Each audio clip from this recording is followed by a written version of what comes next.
20 കോടിയുടെ ഭാഗ്യശാലി ഇരിട്ടിയിൽ തന്നെ സമ്മാനാർഹമായ ticket federal bank Iritty ശാഖയിൽ സമർപ്പിച്ചു. മേൽവിലാസം വെളിപ്പെടുത്തരുത് എന്ന് ആവശ്യപ്പെട്ടുകൊണ്ടാണ് സത്യൻ എന്ന പേരിലുള്ള വ്യക്തി ബാങ്കിലെത്തി ടിക്കറ്റ് കൈമാറിയത്.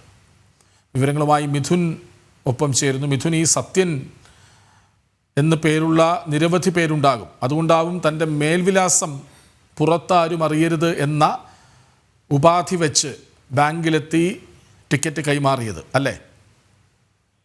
തീർച്ചയായും അനുമാനിക്കാൻ ഷിറാജ്. ഇന്ന് ഉച്ചയ്ക്ക് ഏതാണ്ട് 12 മണിക്ക് ശേഷമാണ് ഈ കണ്ണൂർ ഇരിട്ടിയിലെ ഫെഡറൽ ബാങ്ക് ശാഖയിൽ ഈ 12 കോടി ലോട്ടറി അടിച്ച ആൾ, ഈ 20 കോടി ക്രിസ്മസ് ബമ്പർ അടിച്ച ആൾ ബാങ്ക് ലോട്ടറി ടിക്കറ്റ് ഏൽപ്പിച്ചത്. തന്റെ ഐഡന്റിറ്റി വെളിപ്പെടുത്തരുതെന്നൊരു നിർദ്ദേശം അദ്ദേഹം നൽകിയിട്ടുണ്ടായിരുന്നു.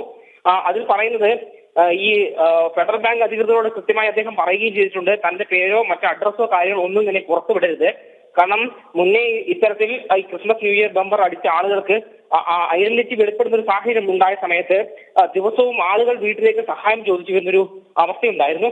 അത്തരം ഈ ആളുകളുടെ കടന്നുവരവിനെ ഭയന്നുകൊണ്ട് തന്നെയാണ് ഇത്തരത്തിൽ ഈ സത്യൻ എന്നയാൾ തന്റെ പേര് വിവരങ്ങൾ വെളിപ്പെടുത്തുമെന്ന് ഫെഡറൽ ബാങ്ക് അധികൃതരോട് പറഞ്ഞിട്ട് തന്റെ ഈ 20 കോടിയുടെ Christmas new year bumper lottery ticket ബാങ്കിൽ ഏൽപ്പിച്ചതെന്നാണ് മനസ്സിലാക്കാൻ വേണ്ടി സാധിച്ചത്.